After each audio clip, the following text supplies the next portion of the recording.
नमस्ते मित्रों, आप सब कैसे हो? उम्मीद है आप सब अच्छे होंगे। आज हम लोग डिस्कस करेंगे आज का हॉट टॉपिक, जिसमें सुप्रीम कोर्ट ने प्रेसिडेंट को टाइम बाउंड कर दिया है और हम इसे एनालाइज करेंगे डिफरेंट आर्टिकल्स ऑफ कॉन्स्टिट्यूशन के साथ और यह भी जानेंगे कि आज के जुडिशियल स्ट्रक्चर में क्या प्रॉब्लम है और इसे कैसे ठीक किया जा सकता है। साथ ही में एनजेएसी से जुडिशरी को क्या डर था और कैसे एनजेएसी के साथ इंडिपेंडेंस ऑफ जुडिशरी के साथ कैसे तालमेल बैठाया जा सकता है और जुडिशरी में नेपोटिज्म को ख़त्म कैसे किया जा सकता है। चलिए शुरू करते हैं फटाफट के अंदाज में। आजकल हम लोग ये देख रहे हैं कि आर्टिकल 142 के बारे में बहुत चर्चा हो रही है। क्या है ये आर्टिकल 142? कभी कभी कैसे आर्टिकल 142 का यूटिलाइजेशन करके सुप्रीम कोर्ट कभी कभी जुडिशियल ओवररीच कर जाती है। हमारा पहला सवाल है कि आर्टिकल 142 है क्या?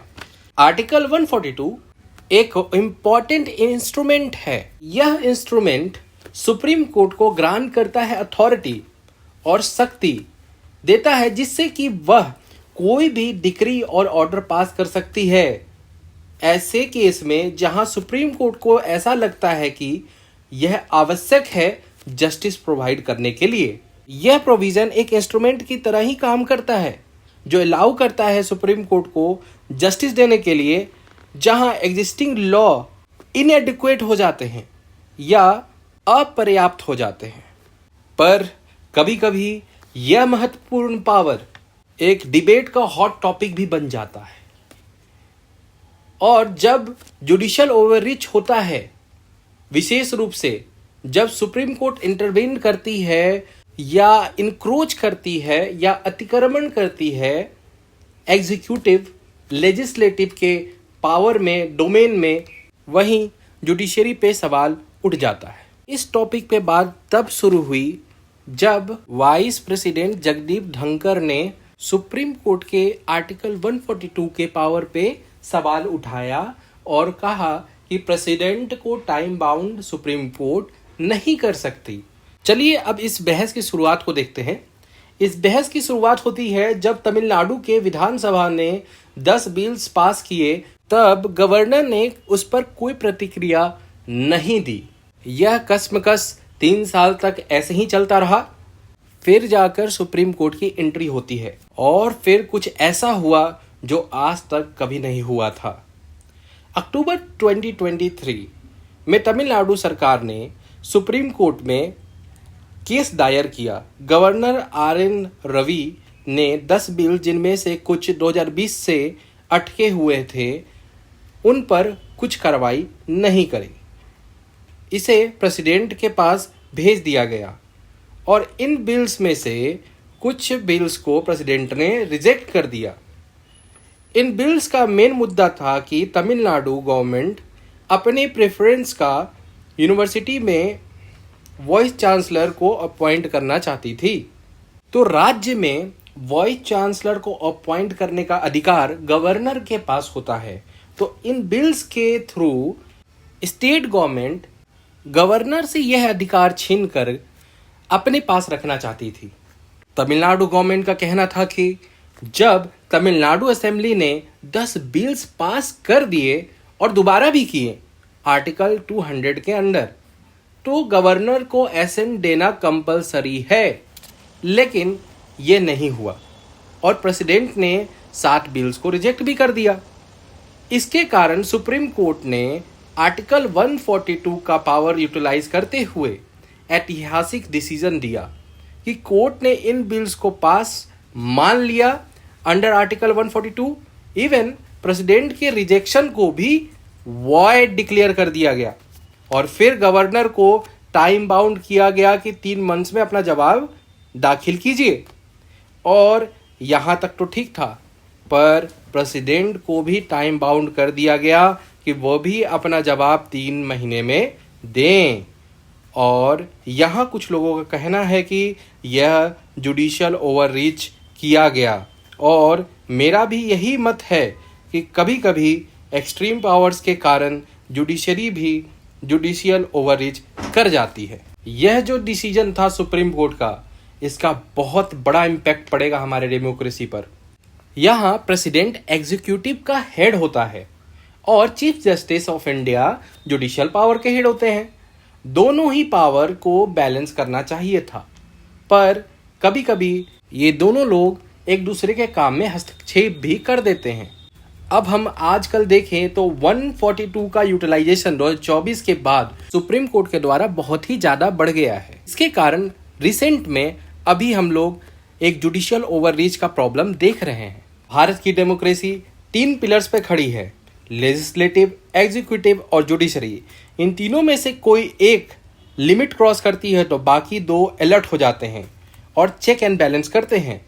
लेजिस्लेटिव बनाती है कानून, जुडिशियरी उन कानूनों का व्याख्या करती है और एग्जीक्यूटिव उन कानूनों को इम्प्लीमेंट भी करती है और देश चलाती है। तो अगर ये चेक और बैलेंस होते रहें तो डेमोक्रेसी सही पटरी पे चलेगी, वरना उतर सकती है डेमोक्रेसी की गाड़ी पटरी से। अब यहाँ सवाल उठता है कि तमिलनाडु गवर्नमेंट ने जो बिल्स पास किए वो कॉन्स्टिट्यूशनल था, पर वहीं अगर हम देखें बहुत सारे बिल्स जो हमारे पार्लियामेंट से पास होते हैं वो आर्टिकल 142 के अंडर निरस्त कर दिए जाते हैं, जबकि हमारी पार्लियामेंट भी कॉन्स्टिट्यूशनल काम ही कर रही है।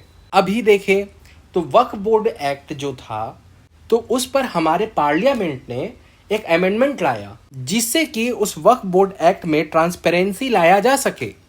पर वहीं जब वक्फ बोर्ड एक्ट के खिलाफ मीन्स अमेंडमेंट के खिलाफ जब इस पर केस दायर किया गया तो सुप्रीम कोर्ट ने तुरंत ही उसे एक्सेप्ट कर लिया। वहीं जब इसी वक्फ बोर्ड के खिलाफ जब आम आदमी जो वक्फ बोर्ड से पीड़ित था, जिनकी जमीनें वक्फ बोर्ड द्वारा ले ली गई, जब यह मामला सुप्रीम कोर्ट गया तो उसे सुना नहीं गया। उन्हें कहा गया कि हाई कोर्ट जाओ फिर सुप्रीम कोर्ट आओ। पर वहीं हम देखें जब यह अमेंडमेंट के खिलाफ केस दायर हुआ तो सुप्रीम कोर्ट ने तुरंत एक्सेप्ट कर लिया। अब यहाँ सवाल उठता है कि यह डिसीजन कैसे और क्यों लिया गया, और यह डिसीजन विरोधाभास भी दिखता है। चलिए, वक्फ बोर्ड का मामला एक अलग चीज़ है। वैसे ही NJAC national judicial appointment commission का जब गठन किया गया था 2014 में, तब NJAC से सुप्रीम कोर्ट को डर था कि उनकी इंडिपेंडेंस ख़त्म ना कर दी जाए। पर अगर हम जुडिशियल स्ट्रक्चर में देखें तो वहाँ एक प्रॉब्लम भी है कि जो कोलेजियम सिस्टम है वो कहीं ना कहीं नेपोटिज्म को फॉलो करता है।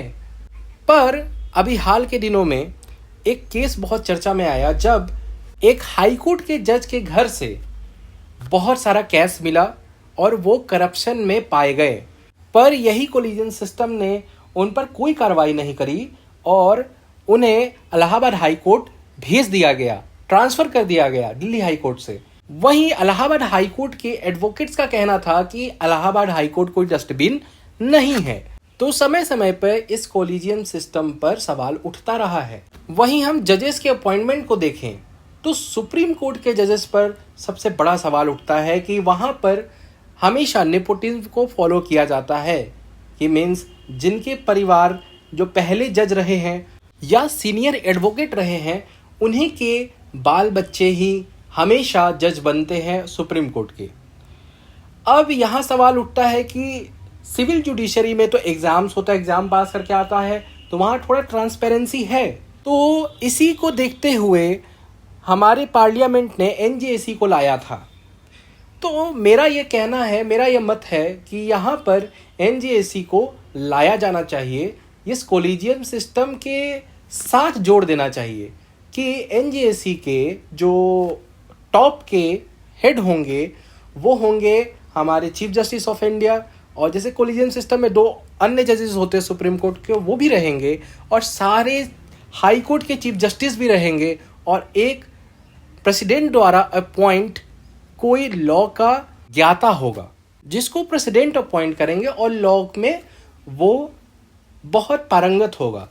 और इसके द्वारा जो इस सिस्टम में ट्रांसपेरेंसी लाई जा सकती है वहीं जो ये नेपोटिज्म चल रहा है सुप्रीम कोर्ट में वो भी खत्म किया जा सकता है और हमारे जो नए युवा लॉयर्स हैं उनको भी सुप्रीम कोर्ट के जज बनने का मौका मिल सकता है। एनजेएसी को यूनियन पब्लिक सर्विस कमीशन के तहत गठित कर देना चाहिए जो एक पार्टिकुलर एग्जाम कराए और उसके तहत ही अपॉइंटमेंट ऑफ जजेस हो जाए, जिससे कि सिस्टम में थोड़ा ट्रांसपेरेंसी लाया जा सके। बाकी एनजेएसी पर बहस ऐसी चलती रहेगी। वहीं इसे सुप्रीम कोर्ट को एक अलार्मिंग सिचुएशन के तहत लेना चाहिए जहां पर सुप्रीम कोर्ट पर विश्वास लोगों का कम हो रहा है, इसलिए उन्हें इन कोलिजियम सिस्टम को एक नवीन रूप देना चाहिए जो एक नया सिस्टम लाए, नया ट्रांसपेरेंट सिस्टम लाए। जैसे कि एनजेएसी ये गवर्नमेंट के साथ सुप्रीम कोर्ट को बैठकर बात करके और एक नया सिस्टम बनाना चाहिए जो ट्रांसपेरेंट और बैलेंस भी कर सके। हर जजेस को चेक एंड बैलेंस भी होना चाहिए हर जजेस का, तो ये एक ट्रांसपेरेंट सिस्टम बन सकता है। सुप्रीम कोर्ट हो या पार्लियामेंट या हो प्रेसिडेंट, सभी को अपने पावर्स को बैलेंस करना चाहिए और एक दूसरे को चेक एंड बैलेंस करते रहना चाहिए समय समय पर, और ये एक जीवित डेमोक्रेसी का एग्जाम्पल बनेगा। और हमें ये भी याद रखना चाहिए कि इंडिपेंडेंस ऑफ जुडिशरी हमारे डेमोक्रेसी के लिए बहुत इम्पॉर्टेंट है। हमें ऐसे अमेंडमेंट करना चाहिए जिससे इंडिपेंडेंस ऑफ जुडिशरी को बरकरार रखा जा सके और जुडिशरी में भी ट्रांसपेरेंसी लाई जा सके। Reform is necessary for a righteous evolution of any organization, so this time judiciary needs reform. I think it will happen, and if you like this video then please like, share and subscribe the channel, and thank you for watching.